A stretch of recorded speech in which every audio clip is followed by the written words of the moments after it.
নমস্কার বন্ধুরা, আমার চ্যানেলে তোমাদের সবাইকে স্বাগতম। চ্যানেল বলতে কিছুই নেই, এইটি আমার প্রথম ভিডিও। তোমরা হয়তো দেখে বুঝতেই পারছো যে আমি একজন প্যারালাইসিস। আমিও আগে সবারই মতন ভালো ছিলাম, কিন্তু 4 বছর আগে আমার অ্যাক্সিডেন্ট হয়েছিল। অ্যাক্সিডেন্ট হওয়ার পর আমার পিঠের দুটি হাড় ভেঙে গিয়েছিল, তারপরে অপারেশন হয়েছিল।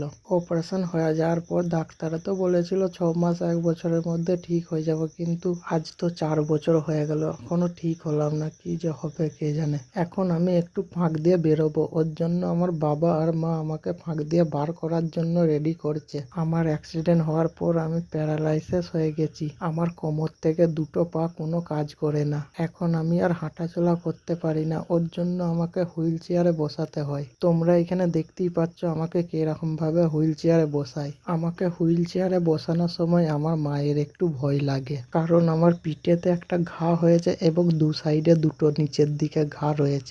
আমার ঘা হওয়ার কারণ হলো, আগে আমার হুইল চেয়ার ছিল না, 3 বছর পর আমার জন্য হুইল চেয়ার এনে দিয়েছিল।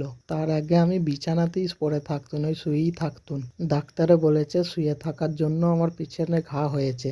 এখন আমাকে আমার বাবা আর মা হুইল চেয়ারে বসিয়ে দিল। তোমরা তো দেখতেই পেলে আমাকে কিরকম ভাবে হুইল চেয়ারে বসানো হয়। এরপর আমি একটু ঘোরাঘুরি করব। হুইল চেয়ারেও বেশিক্ষণ বসে থাকতে পারি না, 3 থেকে 4 ঘন্টা বসে থাকতে পারি। ওর বেশি বসে থাকলে আমার পিঠেতে প্রচণ্ড যন্ত্রণা হয়, কারণ আমার পিঠেতে রড ঢুকানো রয়েছে।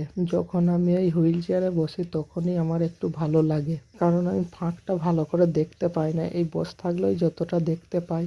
আমারও মন যায় আমি যেন ছুটে বেড়াই, উঠে দাঁড়াই, কিন্তু পারি না। আমি আমার এই পা দুটোকে লড়ানোর প্রচুর চেষ্টা করি, একটু মনে করি তুলি, কিন্তু একটুও পারি না। প্রচুর চেষ্টা করি কিন্তু কিচ্ছু পারি না, একটুকু লড়াতে পারি না পাগুলোকে। ডাক্তারে বলেছে ওই পিঠের যে একটা মেন শিরা রয়েছে, ওই শিরাটা দিয়ে রক্ত চলাচল বন্ধ হয়ে গেছে। ডাক্তারে বলেছে ফিজিওথেরাপি করাতে, কিন্তু ফিজিওথেরাপি করাতে পারি না।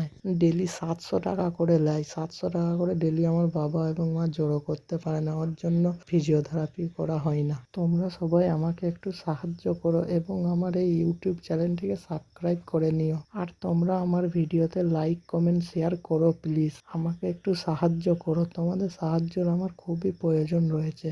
তোমরা তো সবারই পাশে দাঁড়াও, কত লোকের পাশে দাঁড়াচ্ছ।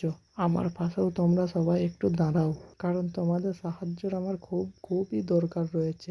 তোমরা সবাই আমার পাশে থাকবে তো? প্লিজ আমার পাশে একটু তোমরা সবাই থেকো। তোমরা আমাকে কমেন্ট করে একটু